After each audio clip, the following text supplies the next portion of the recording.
ama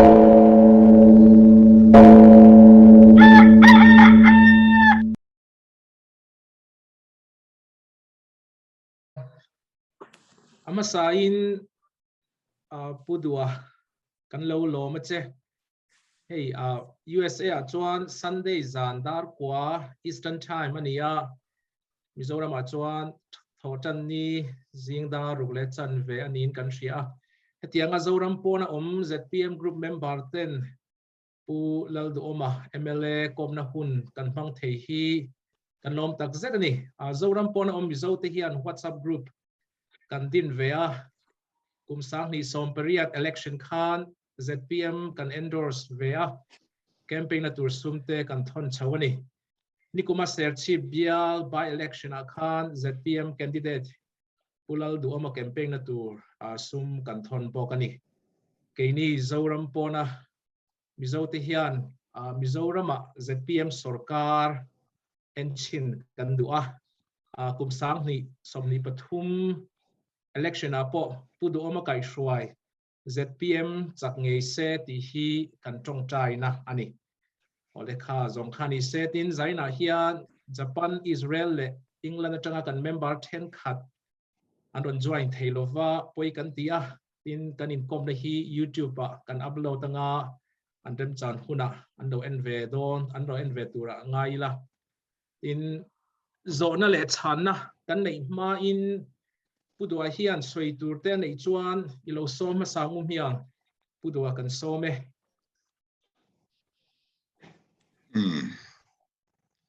amasain sang ni sampariat infan piale mania sersibial by election la khan zoram pona kan zo fate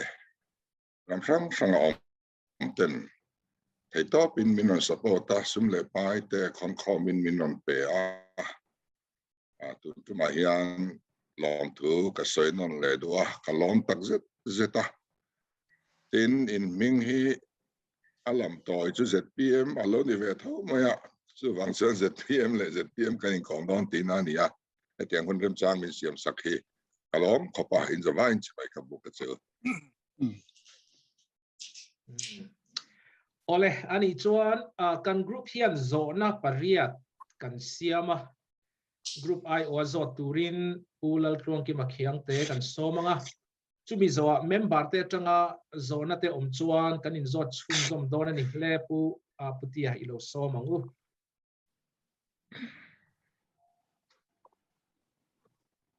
zanina keni tan chuan zana nia hun thatak kan neya lom hle mai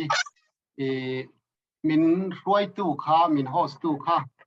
pusai khuma ani ani hi USA Maryland ta omani tin heta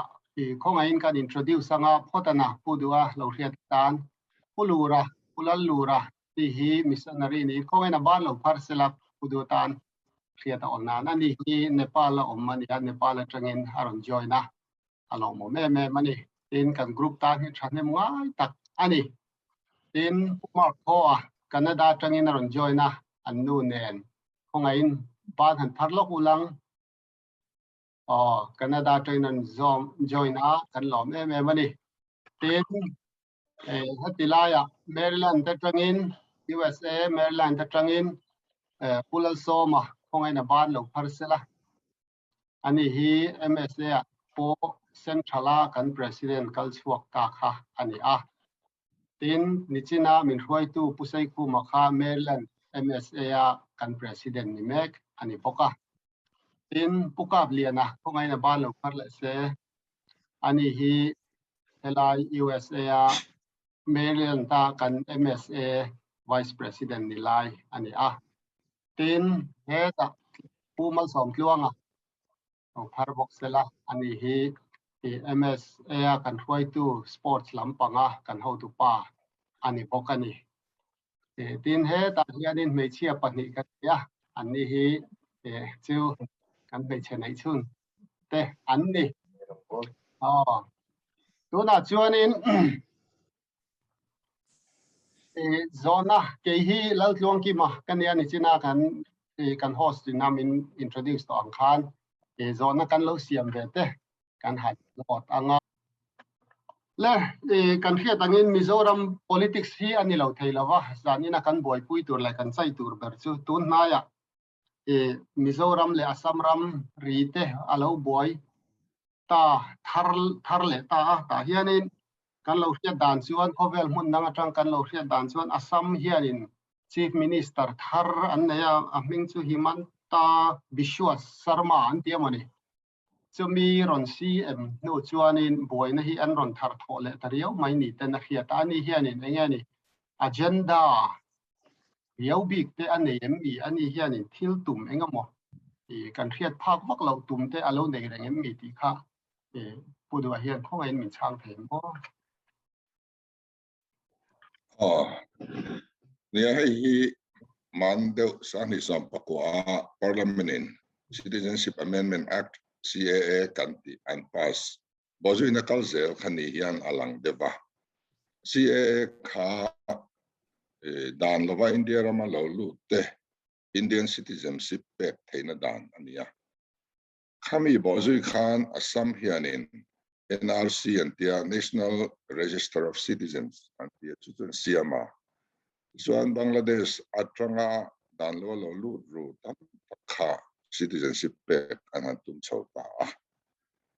Zuan chu tiang ang Bangladesh atrang lo lu ru kan tiang ki Mizoram ramrishung lahian antamem emaya officer pakhat S. Kumar Kharian tia ani hi Joint Secretary Department of Economics Ministry of Finance Myanmar Chuan Prime Minister Vision Siama Chumia Siama Chuan Hailakandi District ka Mifing Zasum Kwale Pariat hi Bangladesh Atrangadan lo lu anni atia Chung mi te chu an lam tranga siam antum Liberian alangta Narendra Modi hi Sani som pakwa Lok Sabha election khan silchara lokalin athusoi zinga pakhatsu Hindu migrants from Bangladesh will be accommodated at the end. So the transition chiang mema this one kumin mars khan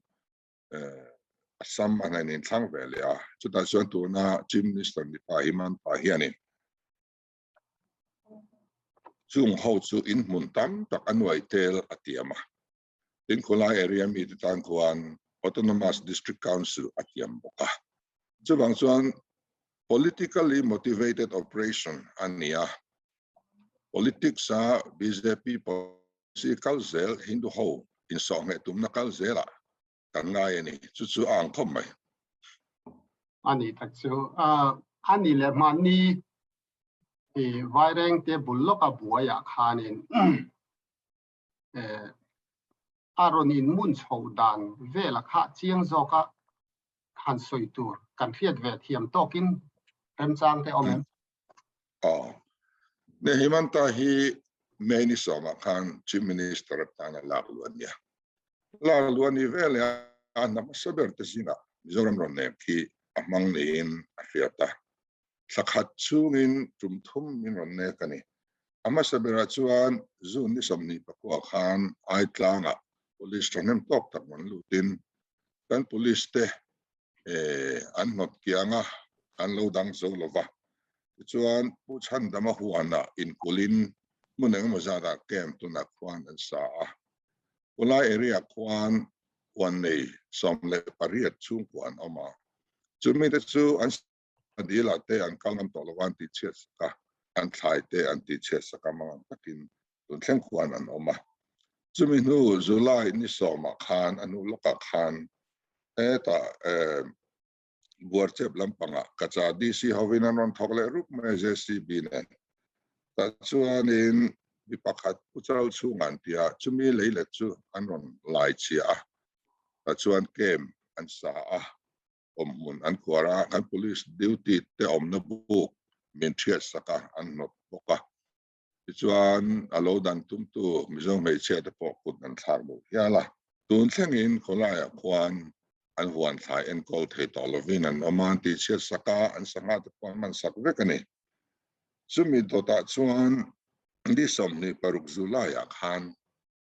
Assam Police te kha zani ron lai mai IGP command as IGP na command kha anon thoka the chuan Central Force ulaya deployed kha ron nam du lin Mizoram alo lutin vaireng te daya kan police IR KAWM kha anon chu sap top maya chuan in kana kha lo thleng ta ni chu tu naya thil lo thleng in mun chhodan chu ni ber mai Organile kain kana kanin silai met puak masa tu zok kha anin pu ton dewin kan thia tu lampang han nge ni han che masa zok han met puak masa zok kan police te tan kha chuan in me puak masa thu kha om lo khom maya Assam lam hian an met puak masa nia han fiat theina chu point pali kan soya pakana chuan kan rama anon luta kanayar KAWM anon luala ni tuna hian kan Mizo police te hian ai tlanga Assam KAWM kuzulu chuave tum se silai an huap pe an me pu ang nge karing aro chu khaminia kan police ten silai an met puak lo kha amma viau zoka an tlem em awang khan anin tamle em awang khan an met puak talo mai ni khan afiata mi steta mi police KAWM tharuma ron lualan ngot mai khachu silai apuak te ni apu ngay mấy thầy dọc anh đi khá ở chiang sa chúng ta tan chuan anh ring lock đi khá ở chiang à đến ambulance anh keng tel thắt mấy nè police patrolling satlia ambulance anh keng tel ngay lâu rồi in KAWM in liam te po om tura chut sa in ambulance nen anh thọc chuan anh ya in kan IR police KAWM an lak saka khan bunker om nuala chumi bunker chunga chuan LMG kha an chuanga mi pui lam tin khanin an da vung mai in ka pe de mai khan an oma tin atop bera chuan palina chuan khami kanayar police KAWM anon la tak a khan banker sira khan Assam IGP le policy SP le officer ten in biak na an ne ya asira khan an ding me kani in kana chuam ta selangin an tan kan thi khaol em dona Mizoram police tan chuan an SP le an officer rualte takin khalaya khan an ding ani ti fiat laya an now ten ron ka thu lo ne renga thi kha alom lutuka tinan pu te khulaya ale lam khema an tom laya silai met puak khan tu ban daran pe kharin om lo trim lai met puak masa kan now ten lo te lo in an chang le ni ti chiang lo ya kan SP ho po an thi tre pani mani lo main chuan ang tin mo anin sa seng thia imin an chuak ram sok Anile hun local sel tura hey ram state ram ri in car buffer zone an tiang chia hianin Central Force te kha da te kha isoi moya ma sen man tla lo mel riau bok sia khalai kha ati chi tak tak don mi an ni a in ma hi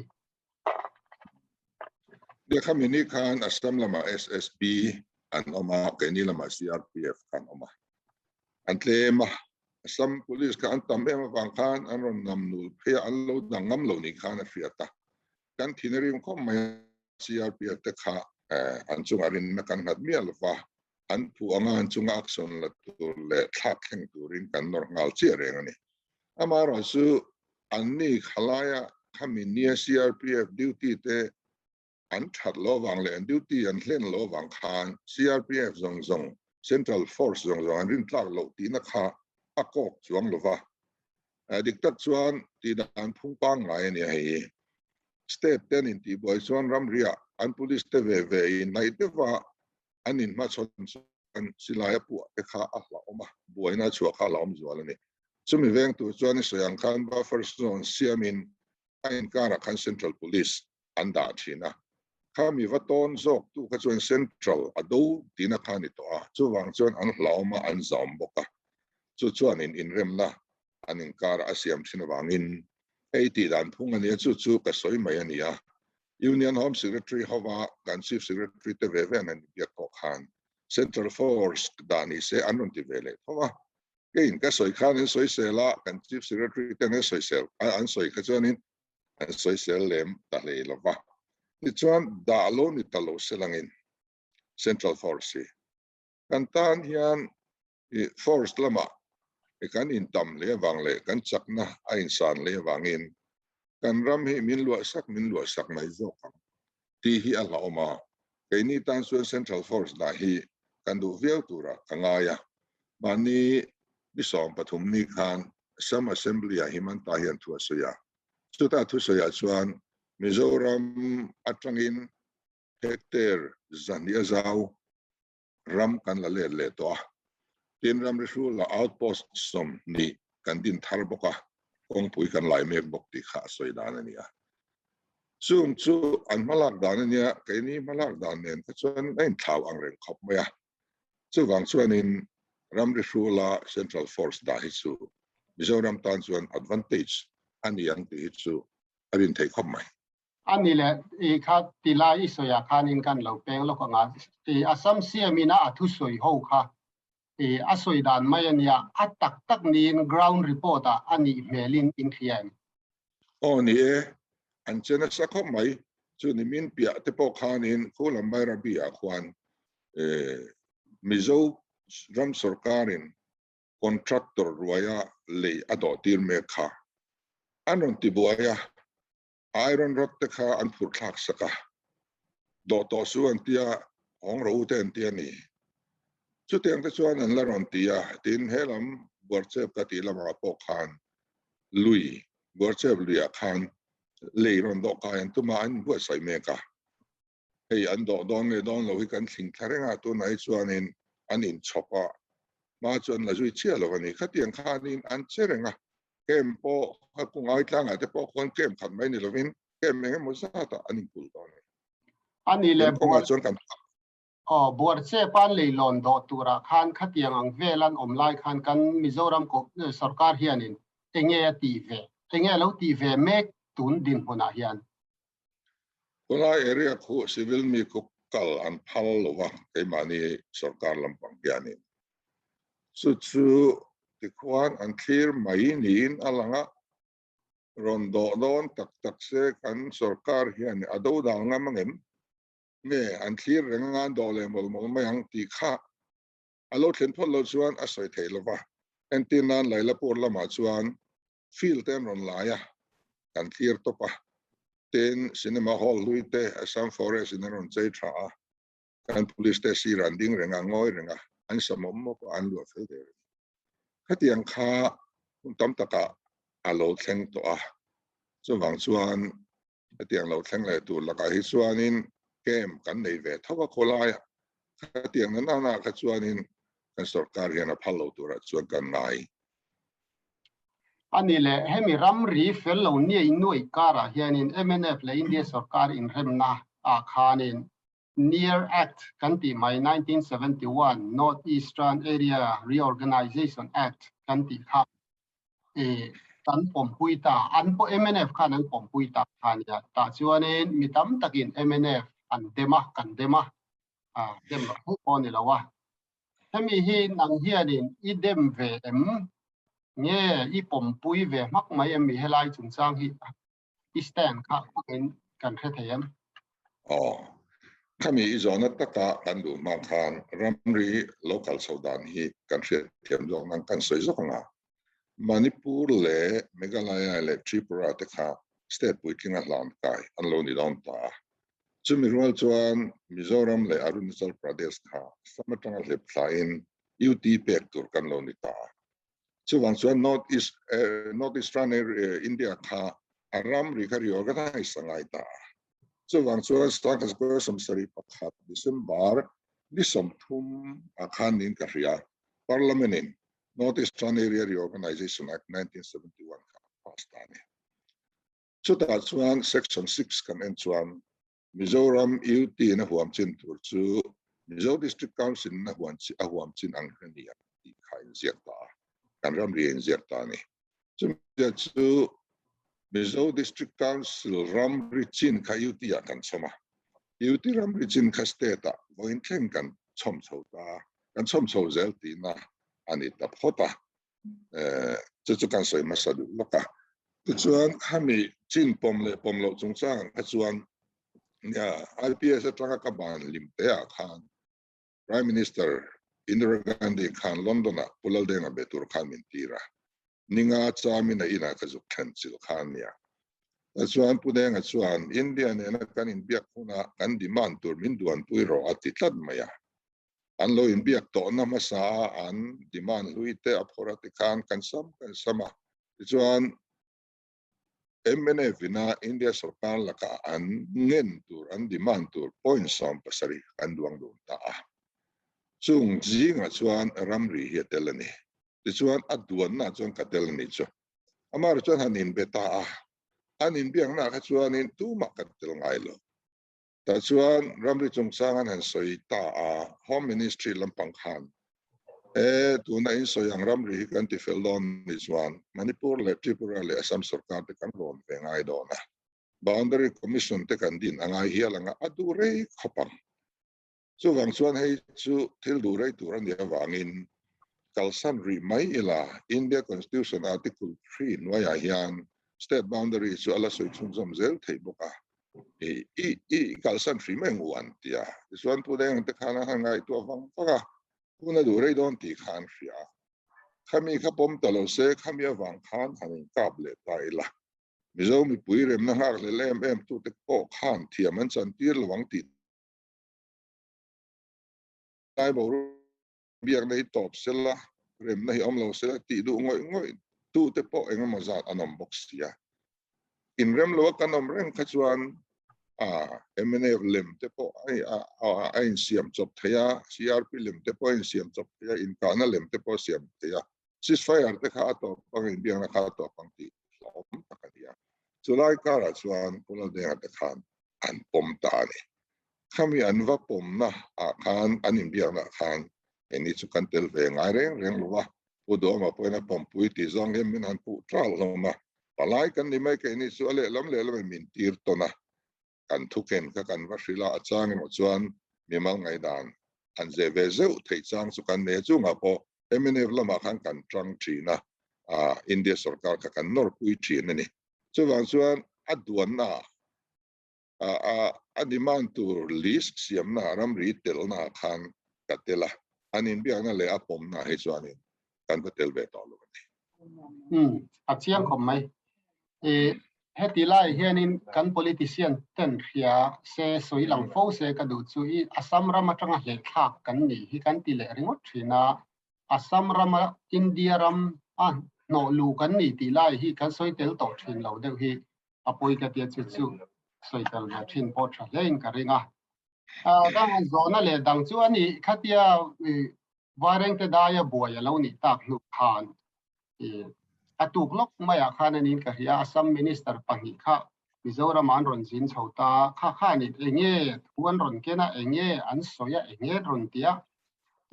khami bo zui na khatil omte omnge dia om chuang lo an ron kalve mai emmi thiam in chan na khalai kha enge ron ti ga ti kha zo na ni chu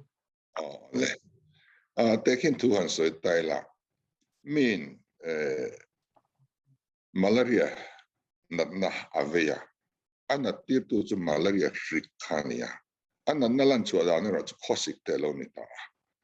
ti chuan ana na shrik ata na damdoi ana na thatu tu pesi lovin khosik damdoi kha pe thin ta ila relo te chu khosik te chu are anga ma se are len lo chu tiang de che chuan kan inkara kan na shrik chu ramri in chu na buai na hiani ta a symptom a khosik akhachu ramri shula incident inti boina om neu hi anitani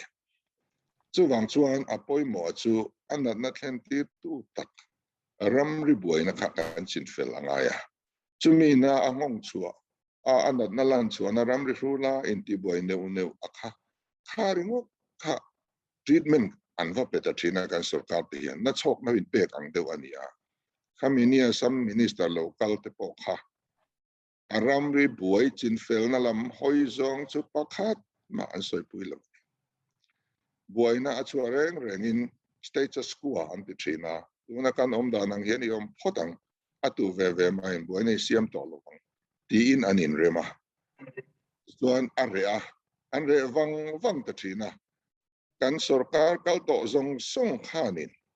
aram ri buai tak chin fel tum na hi an nei ngai lo ram ri shula buai na ka status quo a anin rem pui thei chuan an tram chunga buai na lang a chua lo kha an du ani maya kha buai chin fel na ni lovin buai postpone na mai ani a chu wangin a thalo khom mai kha tiang in biang na kha home secretary te kwan India sarkar hianin ramri chin fel hian du viawani sang ni som pariata khan union home secretary and chief secretary nena lekharon thona ramri chungchang hian indin na takte in soidu zong song teron soiru atia kumni deu tho chung an chang lova reminder voice fel anon thon ko chang lo chuti khop chuan ramri chin fel na nga hian kan sarkar te hian mutlua boina lo chua che hianin an rile luaya laikin kon puita turang tiang dewanya zana fasika alo vota laikin in anak tuk su pon puika ta tong nge yang atia kwalo vara atang sang alo lum le a theng le tiang deu khan kan ram re hi akala khang minister panni local khan aram ri boy lai eng ban ron address status quo maintain turin I anron soi ani elect page one status quo kha kan maintain phato lo atuna hian vaireng pul ai tlang thanga kem ban nei uta chumi kem chua san chuang lo chuan status quo din anron rotani chuan in kem hi chua san phut ro ti kha I status quo din mondik tak tur chun yom takatia mase kha kan state sarkar in ati mi si lo chuan status quo din hin po kan phat lo avan yom ve nia iso yang che khan tun din nga antia tikans an status quo ta a chu status quo chu anron bo chetrina anron tolu thak zela kanin ti boile status quo anti le atisuan kaini lam hian kan tuara kan tol zela ni adik chia chuan ani tak chu en tir nan sarkar tha hi chu nei lang chuan khang kha chu thil har lo taka chin fel thei tur ani du mel lein ka hria chumi be se na chu Mizoram pon Mizo te chuan in kan nei na sa hle ni eng poni se zona danga kan kal le anga I kan ram ri ti hi ain ang lo ani phot maya hei ke ni chuan sa ka zariat somsari panga kha kan pom bur maya anni hian in sang kha chukwa som thum pathum an kop lat lui tlat boka chu wang chuan in helai hi ain an lo dan hi khia chian deu chungai ni men thil thiam cái independent ram kan ni lai khan kan lal tele British sarkar khan in rem na an ya sang ka zire panga inner line khan ya isoyang khan hi ground na leilunga rinfel chun ania in boundary pillar mun somli le paruka phun ani boka hati lai khan ram independent ram kan ya wangin hei state boundary ani lawa international boundary ani vernacular boundary ani anwa boundary anron siam reng sang ka zakwa pali ani mo sang ka zakwa som pani ani mo sang ka zakwa som tum sang ka zakwa som tum patum anun hungber kanon tite nen hian heng zong song chu kan fiat lo kan rem ti na la lawa an siam chok vek ani wangin British sarkar ina aduang anga min ne nuwa min siam sak ani wangin colonial boundary kan tia chu asam chu anin constitutional boundary antia sangka ko som tum patum kan tlo chan bia kenin sangka zira som sari panga vernacular boundary ka kan tlo chan tunga kan ke me ti inang lo ni ber mai ai hi boina bulgar chuni chu ta chia chuan in hoi tu chak nei lo kar kha ai hladon ta ni chu zoram mi pui te pon kan riat angai khopin ka ria ni le mi then kha thian in excluded area kan nia British dan siam hi chu kan chunga man ve thei ani lo ani anti fo maya hi ko ta khin thei ani ten ti hi thu pom tlak ani excluded area soifia to chuan bul deuh leka han soi te la sang kazeria songa pasaria interama sepoy mutiny oma British historian te chuan sepoy mutiny sipai helna anti settler maya Indian historian te chuan kaka the first independent war antiani zalen na sual na pasaber antia khate tang khan sa pho no chuadu na independent du nakha India ram khan movement ka lo om chho ta zela chuan British sarkar po khan independent chi apek ma po khan zalan na sang zok kha India mi te kha apep ta Government of India Act 1990 na zalen na engem zat apea su du khablawan or naum zela wangin Government of India Act 1935 zalen na sang le zual an pea 1935 ak noya pe hi chuan in independent lan ni chialo ma seng India rama province to an state kanti ta hen province zong hian local self government kanti mania ro rel hi anlo practice to mi puin an ai o te thlangin MLA kanti ang te an nei dim diam to ni an la independent chialo ti chau khan chu ti khop chuan British ho khan India ho chu zalen na sang an pe ni chutian pek lai chuan ke ni tribal area te kha an ni hi chu an la mol mai political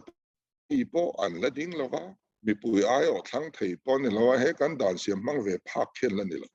chu wang chuan he dan po na hian he dan in a huap lo excluded area hian idangu antita chu wang chuan excluded area om je chu khami dan in a huap lo tina kha ani ringot mai ni then khat hian din mun sang tak soina nga ti hian kan han anga thil za thak lam ani zoka amaro chu excluded area mi te po zoin lo changkang venga le khaten on tiam ve hret anga democracy te po hian ron man ve thei hun ala om ta kin tin governor general in council in remati chuan heng dan zing a then emo awai mo po hian an ne na hian man thei ani ve angan tia chuwang chuan Bengali Strand Frontier Regulation te kha sang ka jasam thuma Lusai Hills an ron extend ta chuan Scheduled District Act kan ti te po kha kumsom nile palivel khan an siam nu a khan Lusai Hills a khan an ron extend ta khatian kan dan dang po bin man tir ve ta pewa tun lai khovel om dan mi pui ro rel zir tur khanin min buat sai chawa British hun lai ai ro ka chualin engma min ti saklo ti khan onge he chu mi pui ro rel la nei ve phak lon nia kan officer pakathian op mai te sentia borsa bin min op top maya ro rel pui mizo ai op pakhan ma nei lovin khati lai borsa luka thu nei kha khomela hian officer dang hi anom therlova chu tiang chuan sa pho hun chung zong kan oma India independence nuwa 6 schedule maya district council kha kan nei ve ta chaw ni sang ka som nga pa ni atang kan mi pui ro rel kan zir ve tran ta chaw kha ania excluded area kha kan ni big talo ni chu wang chuan excluded area om je hi then khatin din mun sa tak soina ang dewa an chua thin hi su adik che lo dewa ni yeah excluded area kha distinct deu sang deu anga ngai kha ani an tlang puya chu kan lo thel rom pon mai te ni ani le hey ram ri hi chin fel chu atul khop maya then khati chu in ram ri chin fel dan tur hi khareng chu in an ze deu tlat maya nang chu i ze lem lo min kharia formula po pathum kha isoi to thina kha han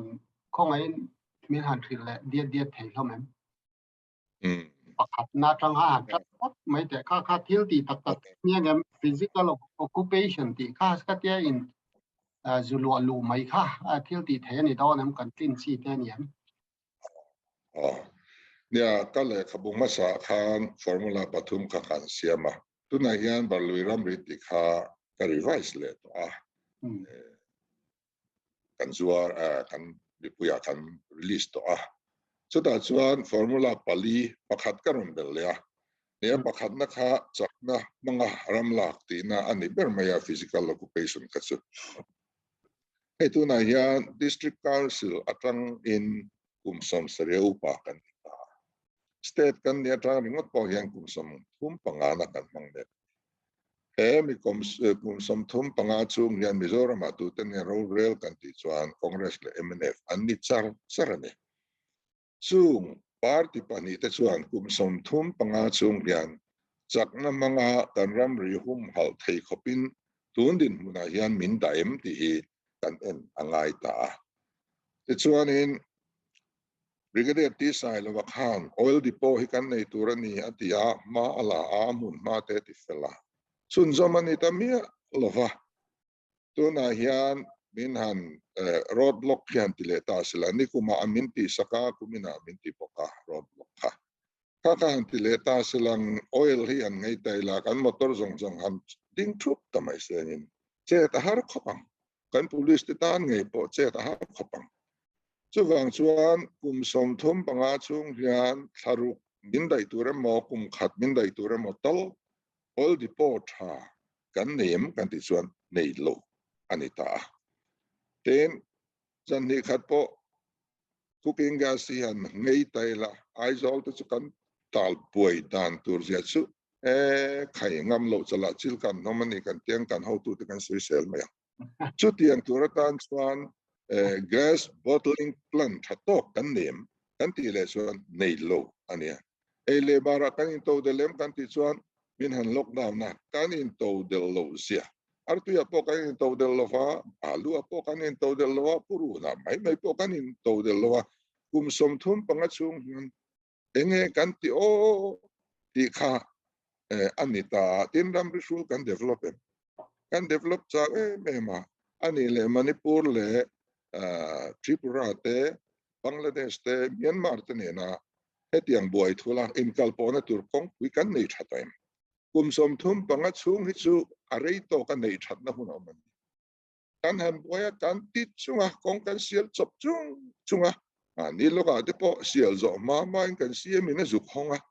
akan man mole le si ha chu wang chuanin kong te po tu na hian kan nei thalo tin police han en taila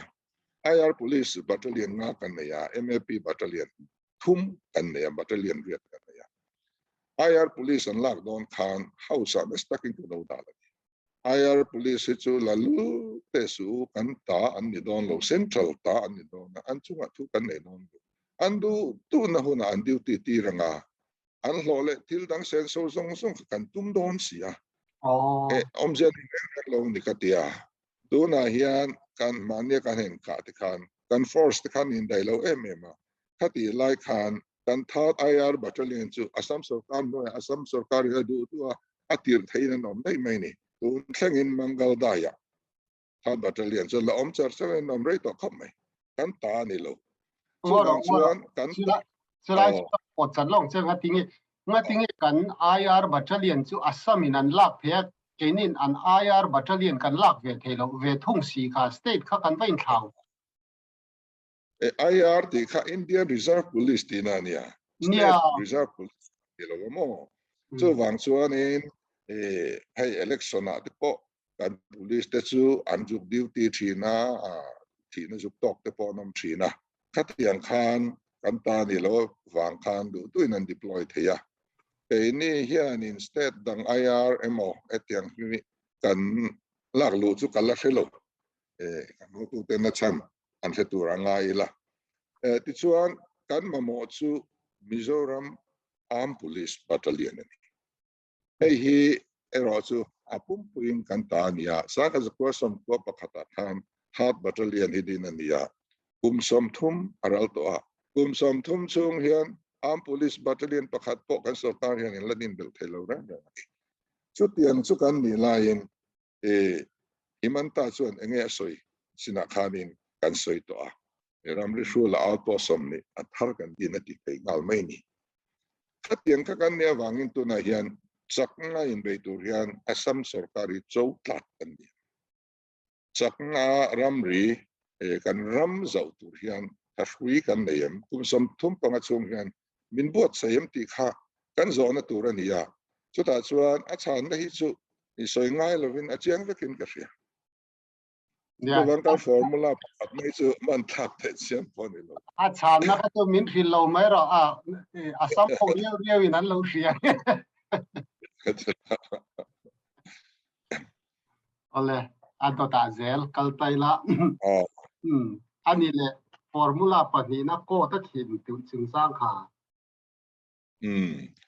ko ta khin hi kan soi thina kan khin don chuan ran chan kan nei anga ya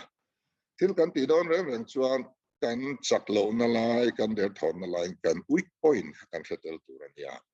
sumi kan fiel lo chuan kan din man kan fiel sia lo chuan at wai ti te hi om thei de mai ni kan to chan bertur sang re som sari panga inner line hi to chan ta kan niam ti kha ai to photanga ya sang khazak wa som thum inner line notification anti rul khan governor general in council rem ti na in notification front pa siam ngatin 1875 inner line hi min abolish saktoni anung to lo athi to hot maina ka kan riat angaya dan thito khachu zuklo chan a har view mai thai then India law independence don khan British Parliament khan Indian Independence Act 1947 khan pasa ani chu ati lai Prime Minister atli ate Churchill ate ho khami truma khami Independence Bill an ngai tua truma an debate te kha ka sierra angai nom khop maya that's one in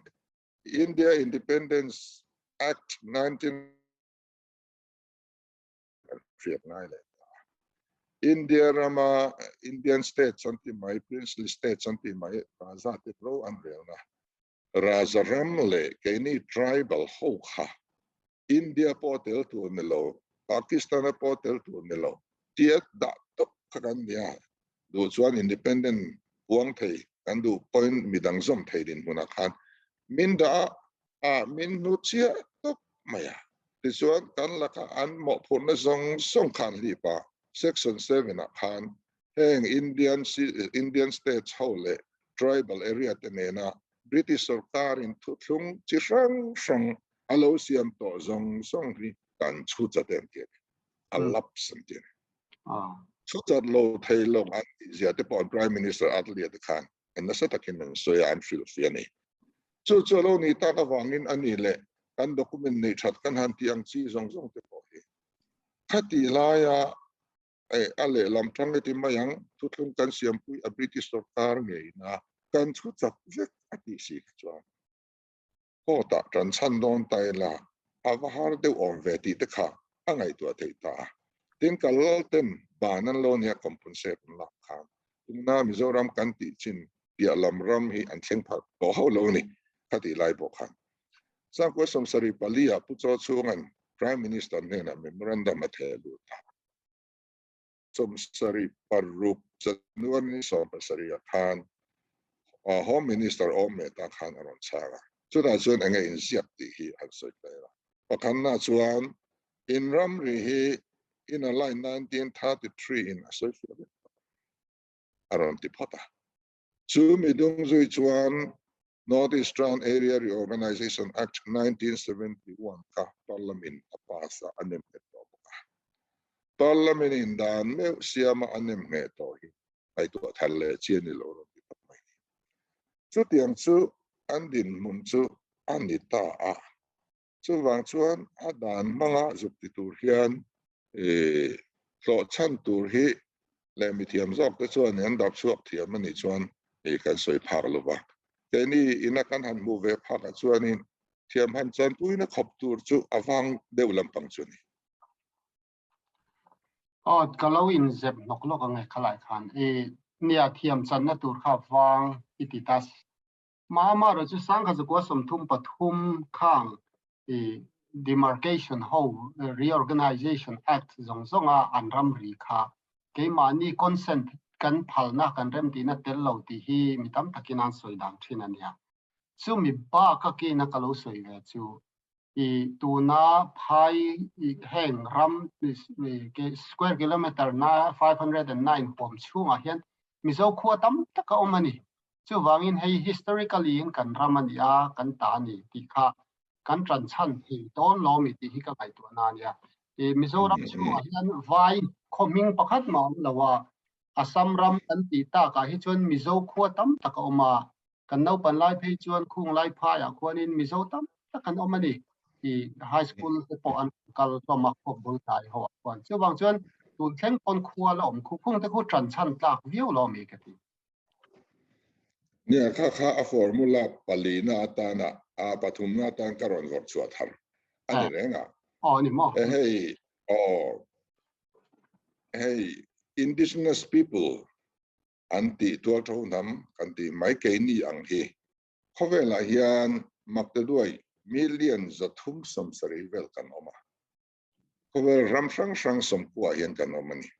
chung hậu chu hay cái ni tê Indian tiếng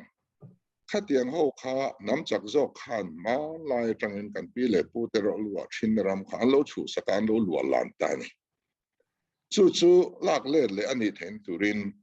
UNO hiền declaration asian ta UN Declaration on the Rights of Indigenous People 2007 DNA say hian in article som lile paru ania chuta article som ni paruk som ni pasari som ni pariat an enchuan heng indigenous people te an pi le pu atranga an lo lua thin ram an rem ti na ni lova midang in an lo lua lan an lo chu sak te hi pek le vet turani ya restore le vet turani an tiani chu tianga pek le chu arem ngang lo ani poin due compensation pek turani atita anzia dana peichuan without free prior and informed consent atiani zalen tak min riat tir masak hot nuwa kan rem ti na an lani lo chuan tiani ta chu he kum som pali anito declaration and siam nai India sarkar hi hemirem ti tu te zinga omin signatory ani nge a amaro kum som le pali chung ngan kan sarkar hi ani engma ala tilova central sarkar ne na po ala thlen lo phim kan la thleng toy ang reng khomya zoro lampang hian an theng angin an tian ni pon la thleng thu tu lova emin waya hian kan pipu atanga kan lua thin ram hi chu kan claim thei don lom ni ti hi ngai dan pakhat chuan ni ta reng ani kun chu adu rei deuh mai thei e hi chu mithiam zok te na ngai dan an siam zui zel na tlak ning ka ria ani le irin danin chu state sarkar hianin ti takzatin bo zui ta se i engtianga chaka kalpui thei ngei rin kan chief minister hian prime minister te zuk sai pui sela hei hi implement veng execute veng tisuan committee po idinang te zuk ti sela central lam le ke mani state tenen hemi declaration article sang hi kan han bianga chuta chuan vai le khata avai khanin mi khakhamin perfect thei don lo amaro chu kan ngai mo zual la hei hi ti tanangu kan tianga tisuan kan kal chho zelanga mun then khada te chuanin parliament te po an nei tawni indigenous people hian a thleng sang te an oma ten indigenous people rawa hian he red indian ang ram nei to lo an lo lu lan vet rel kong le a khatiang industry te in a lo kha to ka ram zu restore le khar emema ke ni chu kan lawa nei emem elai kan ram thin dia kwan 1875 ina chung khunga kwan ero chu nuai som me vel vai ho an cheng to ve a ulai ko khir ta deu ani maya til dang hi chon kan lawan mai khom mai chumi UN declaration on indigenous people chung changa UN thu chua chu India rama hian khoi kil khorama apply ala ni lo central sarkar beng hi ala thleng lo hrim nge keini state hi kan nu fum le big nge state dang indigenous ho chuan in man lo la to ti vel kha soi tu ro lavak lo hey kami na zu ko ma chuan na da ten ni ani chuan independent an la khel da ya ka kha chu enga man ngai si lo ba chu wang chuan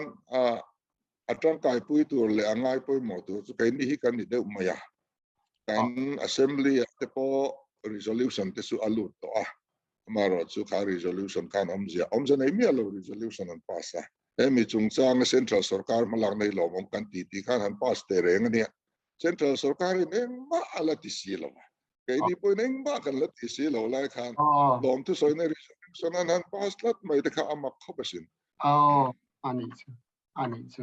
ani le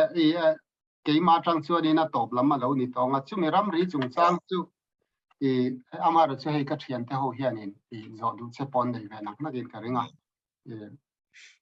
ram ri chung changa chuanin in biak rem kha akal kong ber ani don tamai angina lang thea chu in biak rem thei hi thilom thei tak tak ani don amoni le anh tiêm mà lạc chi nghe niệm này tuần này hiện Central Sarkar hiện in satellite imaging manga kan ram ri ti chian hi an tum viau nei in alanga chumi tan chuan in nesak antia North Eastern Space Application Center hi man an tum nin so ni ni kai ni po hian kan nei thawa chu mirsak kantia Mizoram Remote Sensing Application Center kan nei ve ai zo po hi aman thayanga amaro chu kha satellite imaging mang khan khoi lai chung en zuk ti chianang ti kha question ni ta ni 1933 in a line kha satellite mangin ti chiang teringot se keinin kan pomlo 1875 ka ti chiang teringot se anin an pombok silova chu wang chuan satellite mang hian kan ram ri kan ti ve fe hian ti chiang thot sela chu mi in kara chuan ram eng tia zaw nge om population eng zan nge om alui le tlang kal mang eng e ni khami in kar kha helai hi soire mangu kan ti don ta ni chu da chuan thil pakhat poi mon teu kan soi du chu ni china khan 1875 in a line hi abolition ni to anti top to kan ti rual khan in a line siam theina dan khachu section 2 Bengali Eastern Frontier Regulation 1873 khan ya kha in a line siam theina dan kha Mizoram hian sangka zakwa som tomorrow next ten ani chu India alo independent khan adaptation of laws mangin an chom to zela tuna hin dan nu alania chu dan mang chuan in a line permit ILP kan ti poi kan la pereng ani chu wang chuan in a line kha 1875 kha abolish ni toma selangin in a line siam thei na athara in a line to siam le thei na kha da na khala nung tlat mai Zumi to chan chuan in a line thar kan siam ngai ti kan in a line pan ya oma kan pom lo ve ve sia chu wang chuan kan pom thei tur in a line thar kan siam ngai ya a siam thei na dan kan la nei boka in a line hi boundary ni lo ti ka sai in a line hi boundary ani reng reng lo in a line ni top amaro in a line siam reng reng in boundary an ring zel sia ni boundary ring zel ani sia wang kan in a line le boundary hi asoi fan thei reng reng chuang lo wa en ko thlat ti ka phela ti chuan sang khazakwa somthum pathum hi kan pom lo kan hriat lo wa in siam ani rin fel pom lo kan ti don ta ni ten sang khazakwa somsari pakhat nira parliament in han pass khan khami best khan sang khazakwa somsari pakhat kan ti le sang khazakwa somthum pathum mi chu ai nang renga khani me ya Committee Fiatur Khan Survey of India yan me basiam. So an me siam so imaginary line my ruat rin my kha not verified ti kain zia. So wang chuan pom tla kan ni lawa ti chian nga shim shima. Heng te wang yan 1933 hi in pom hi kan pom lo. Kan pom hi in pom bok lo. In a line thar kan mo. O in a line thari duang ti in dokana kan chuanga in kap lovin that takin soifel kan tumanga political will am phaturani kan chief minister ten ti fel tumna tak an nei chuan a fel thayang ti hi karinga chumirwal chuan thangram ho ko kan mizo na thak te mel za som bi biela an chen dam la sai ta man Keiniron be hian dua prime minister nena pon thena home minister nena pon thlen toni khu kan rama rin lu kan tum ve ngar don ni khumi kan rin lu thei khu chuan kan ram hi azau sot vele bok dona ti chuan district council hun lai atanga kan lo thak to na pass kan lo pek na ang chi zong song tu na kan ta ni to lo zong song anga lang hi kan chule le ve kanga amaro su kan du chen chu kan thei bi lo wang ti te hi hriat tur ani a te kan give and take in kan kalanga chuan helaya hian to lo kan in ti to nga chuan leile te sanga dil te atu zok point an lo chan lo om chuan compensate te kan pe na tiang chuan in siam rem hi ram ri fu lak khwa cheng ho an du ngoi ni ati status quo tia buai om le ma zonga ngai theng le ring mo ta kan kal hi an du lo ka chu wang sun ti fel an du to khamia ne wang khan tu na hian Mizo song ayo committee din nila boundary committee an rem ti kha Mizoram ti an rem ti lo kha Mizo mi pu rem ti lo ni mai sila kan ai o zo committee ti la chu chuan heti chin hi chu tol lawang heti chin hi chu kan tol thei ti te kha asia manga ti chuan kan tol thei china khan an lung oi lo ania kan in berem thei lo ani le ka po kan in kap le meng chu ama ro chu in biak rem hi an tum photila kan lo thei bia la ni chuan hi kan ta na travel kan in biak rem lo hun a rei po le chu mi chung in min non nek na tial tiala kan ram an non lu athuk tial ti hi kan thetu kan ta nin biak rem va thi atul ti hi ke chu kan ngai dan ni bur mi ki po chu a tha ka di khop mai hei khovela ramri chinfel harsaber ramri nok ber chu India le Bangladesh in kar khan ya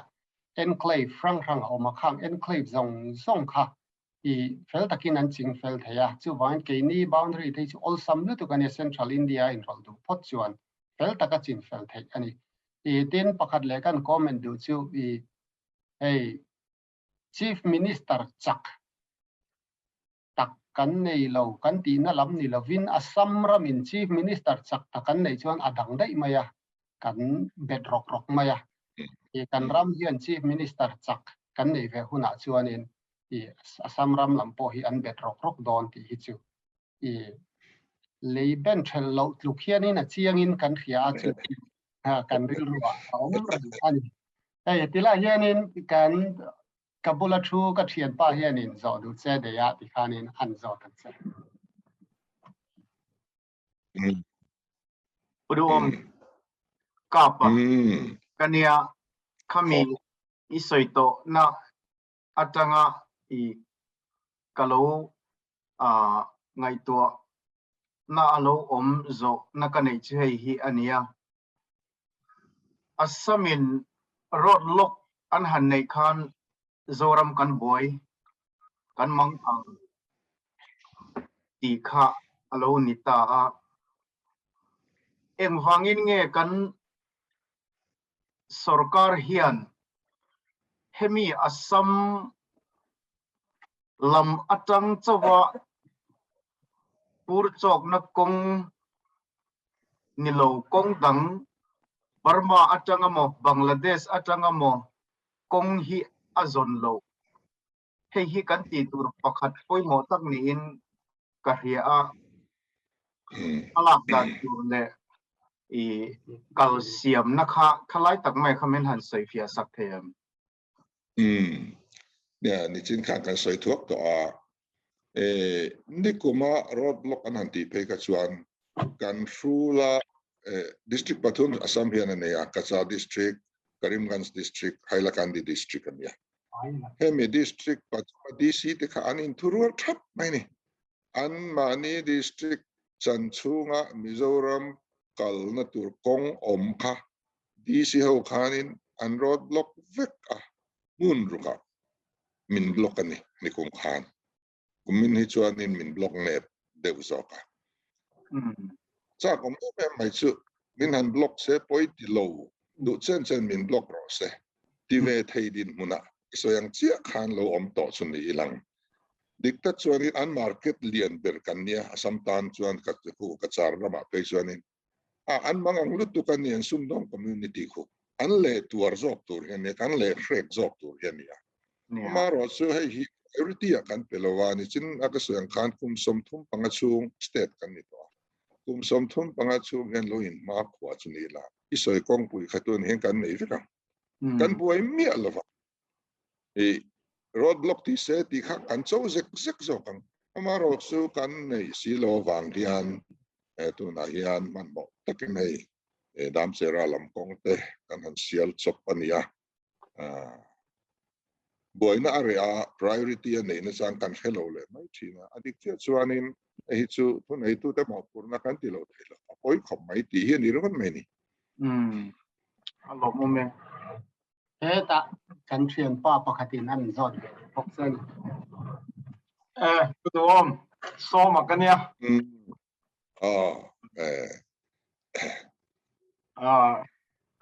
เนี่ยข้ากันง่ายข้าจะดูกันในเจ้าไม่ยาก็จะดูตั้มตักจุฟีเดี๋ยวไม่คันอีรอนสวยฟีมิโซรัม kan ram ri khi ti fel thei lo tluk deuh thaw hian kan lo ngai to khai ron soi fel deuh duak maya alo mom khop maya hei kha chen lo kan lo tang ti mayang lo buai to kha chu fel thei lo thil aniang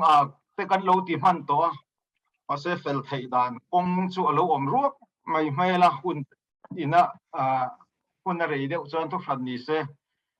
chu ti rual chuan in zo chi nge ni ga han in fil mai chi nge ni la fil la soi chua lo chi nge ni don ni ku kan ram ri tirna sang zakwa sang saria som se panga an lo ri na khachu azu thuk veng vong viau maya vai nan lo lo tam to hang te kha vai ram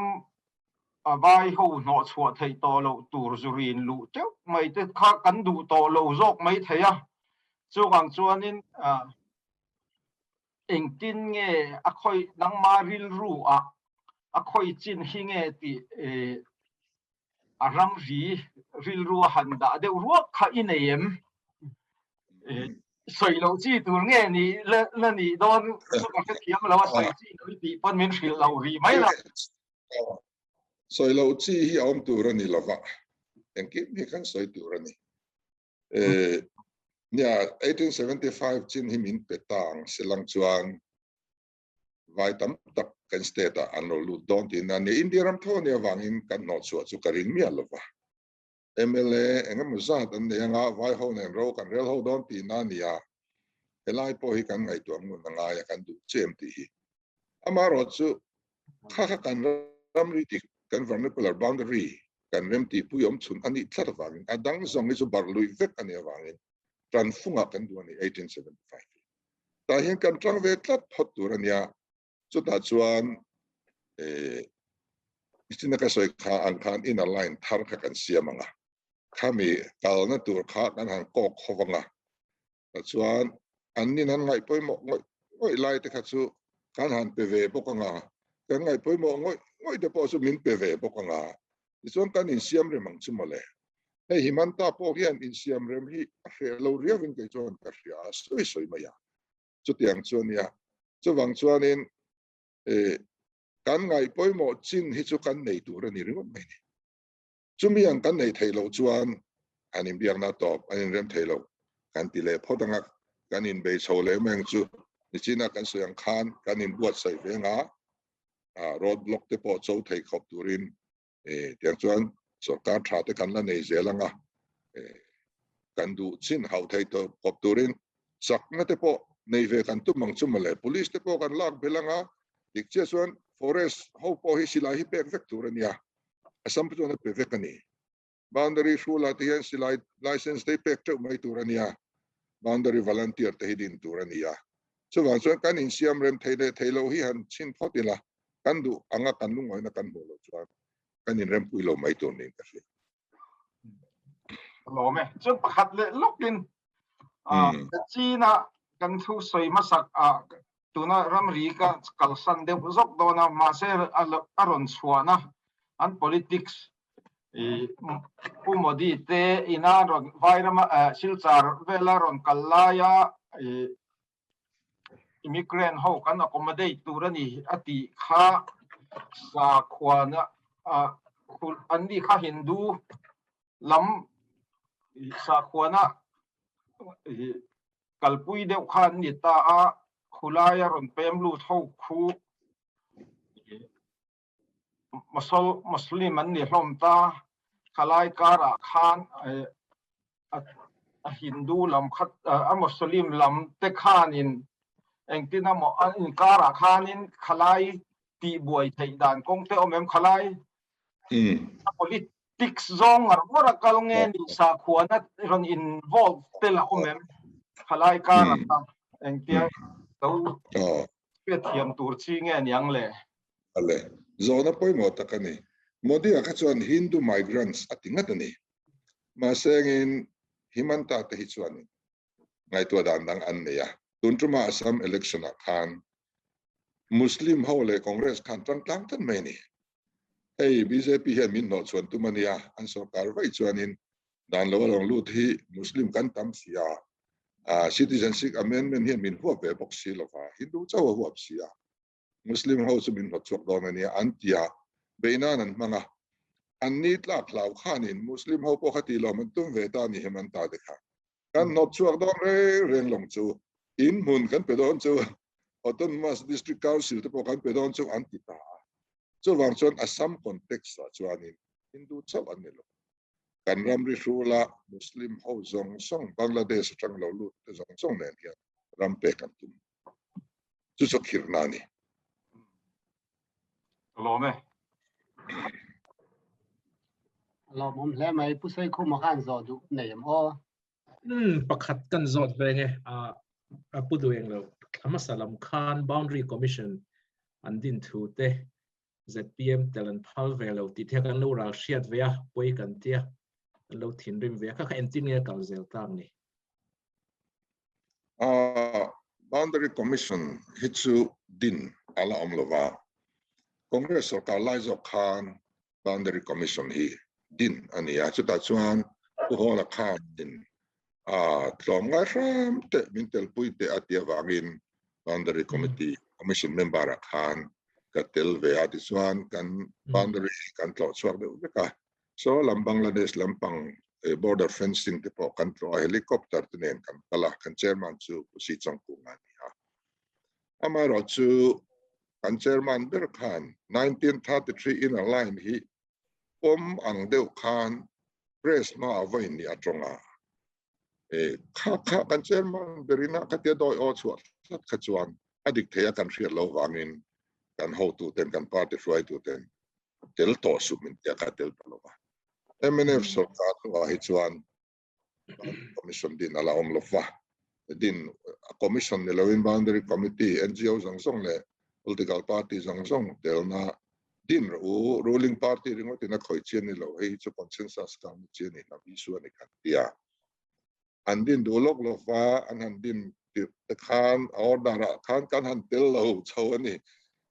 ma sengin min tel le kamin u ka chuan tu mai chu boundary committee chu ming chuan ani nga an tel ta ale an chuan pulura le pusia mate kha pulura Nepal zo du nei am o pakhat ma khir lampang deuh lek an zot tai la kum chief minister chak kan tia kan du thu sam chuan pudua hi alo lang thina amaro chu sarkar na chan lo chuan chief minister ani mai thei boxi lawa chuti lai kara chuan chief minister tha hi kan ota khan ramina momo ema opposition atang riwat chuan ruam hanna engma alang thei boxi lawa chu wang chuan kum sang ni somni pathum in than lo turatan hianin candidate te kan nei kim theim ke mani state constituency a hian chu sarkar na la thei turin MLA kan nga tok theyang em ti kha ka zona ania nia chief minister chak hichu kan mamoa leader ke poimo khamaya amara chu kai ni te lul hi chief minister chak kan ni big chuang don lo eng ma kan ni big lo amara chu video na te po me do is ania pathian ni ti huai sena ti chaka leader chak ani maya pathian rin chan ero chuan pathian ni man ro mi ang go chuan min ti chak thei min ti huai sen thei ti hi kain ka na ni a pathian rin chan ero chuan mahupur kan nei lo tur khangaya hemi kan in than na lom tur sang ni som ni pathuma hi chuan anang ta khop maya sang ni som paria ta kan har sat na ka chu candidate tur kan mu zo lo ani kan in pembu bela to ngai turin kan in norngar ra in than don tre pa te il them khata candidate tur kan chawa tun tru mai ro hi chuan trong moi lo ni lo silang candidate tur kan mu talu tu ki kan buai na ni competition sang khóc mày à anh in chu tran riau to mày hay kan try to do the hay to ya tin kan ding kim thầy don in country à amma sa ka chuan NGO coordination committee khan changma area à tu party main candidate nei lo tu khan min ngen tlat mày à khami NGO coordination committee kha a kan za em awangin kan ding ve lo ni tu nei roi chuan khatiang anga ingen na om lo kha chuan apum hian candidate chu kan da chuak ve te tu kan in nga ya tin bo ruak khanen hian thil lo thleng circumstance reng in favor ni in country a kan lom ve khop maya sarkar na po amala siam the ngai kan in besia ma kan la ve me kan ni lo me le pusiama Canada zodi ne yam lo le mai ein mel te kanan mua ông cả vắt em về pu du mail te kanan mua lo le mai pu tain si bai tak pa cha vel mai zo du ti lan pa hi chuanin ke ni hi chu pa tor kan ya politic lam hi kan lu thuk pui phak lova idea poi kan nei tam lu tuk lem lova amara chu Mizoram kan ve ma ni ve kan ve je la Mizoram politic la i lo ve reng hi kan lo thir ve renga kan kot kaya thil ti ang vek hian kan lo ve to tho Canada ram tang pain chu wangin kan be sei hi asang sia asan ang huin thil cho kal the bok si lo ba be sei ang hi eng tinge mani a lo tin the dan tur niang o ti trong trai la chuan trong trai ngot la chuan ni thei chia pon na nang le bok si lo ba tak ngai kan tiang le ti hi ka ngai tua na samaya vena eng poni sera rampon lama tang te po hian thei top la chua zai la sum le pai lama tang te ti te tu chak zok te in khan le hun ai chuan be tai la ti te ka ngai to nan alo lang war ma ama po du so lam ai ma in hi ma ni ho lam zo kha ania ka ru ruwa chuan om dei mas zok ni kan la thar le zualdon angim in khan le huna chak ngai turin sarkar theng ngai turian ma eng ti kan la kang ti hi kan ngai to ho te atu lo mi te ka lo ngai to vel mai in to hun apoi mo tu ka mo tu pi nakina ang hi asai hunan ni lo mi ti te ngai to rum ma rem cha in ti pe chuan sei ho nge la ti karon ro anya i nakina ma ni ho bi arem cha ni le zoom meeting te kan la ne nga ta chuanin chu Kuma ruin ha khir viawa kuma ka Canada ka soidu amo comment du mo ne yam comment zo kherlo kon comment du amo englovania apu du hi risel na the thazel sela da tunguna ZPM policy tunan ruaman ang aya thazok poi policy thar poi hi Mizoram ta hian alaron in her chuak thei mai o mange ti thek har ka ai to naw ma hei he a lo tin thei na tur hian eng ti tak nge ni tuna khan in sei de tek toin ka hia khata khan in malak dan tur hi tinge ruaman na in nei de tlang pui dan kha riat cha om viu mai a ka ti dewani zo tur te chiam dang po ka ni lem lo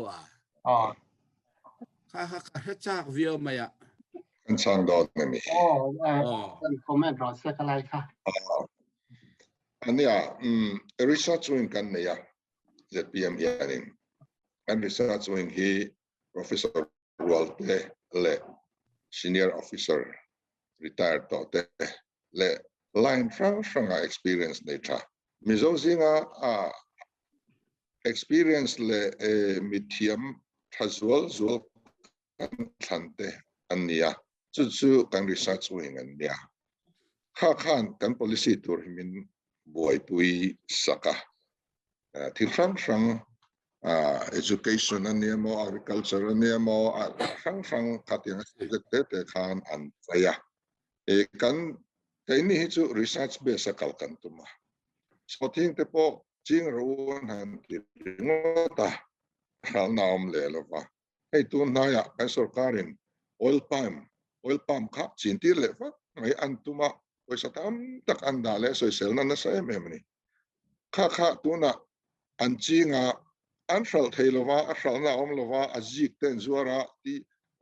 JCB te nen te an pai le sum tam tak an seng ania research om lo bok khan kal le ta ni to z kha kan mutur ania chuwang chuan ke ni na policy kan siam re re chu abul tan atanga atop khem a chiang em kan hlotlin pui do nem kha tak me kha kan research wing te hianin an buai pui ta Chumia anon chop chu ang zela kha ti kan tuma ti hian buni kan siam do na pakhat chu toy te mi pui pho chu tu kan siam do na adang le chu aditelin kim chang takin ke mani chawin kan riat tur kai sarkar tu ka tanga achang tu minister jang zomin buai lova an chan department an kalpui dan tur ka ta khan step by step in a road map kan siam sa vek do na chu chu an kalpui do na ni chu tiang chu kan in buat sa ye do na ya alo mome te pumar ka comment do ma zo du mai ne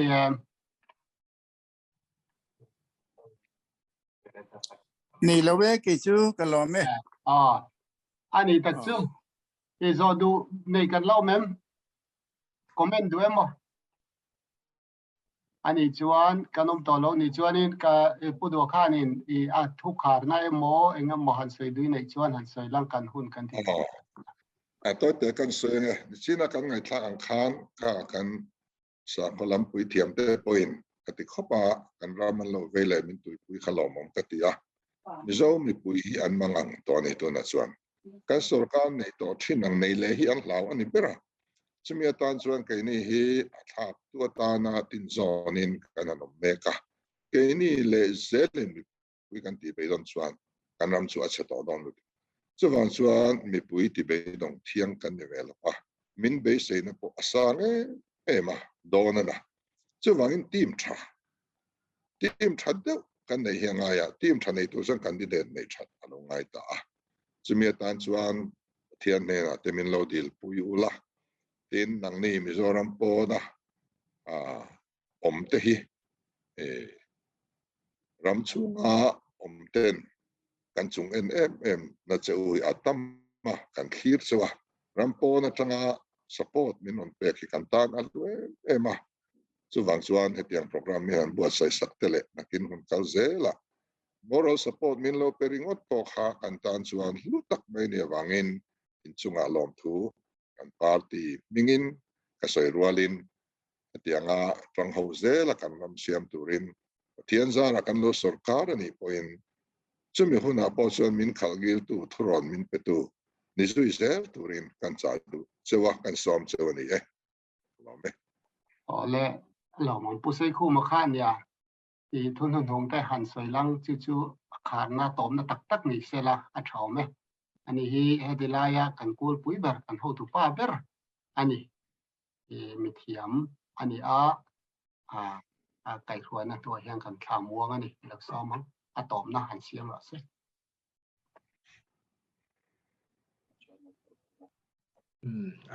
alom ome kha zanin hun hi kan lo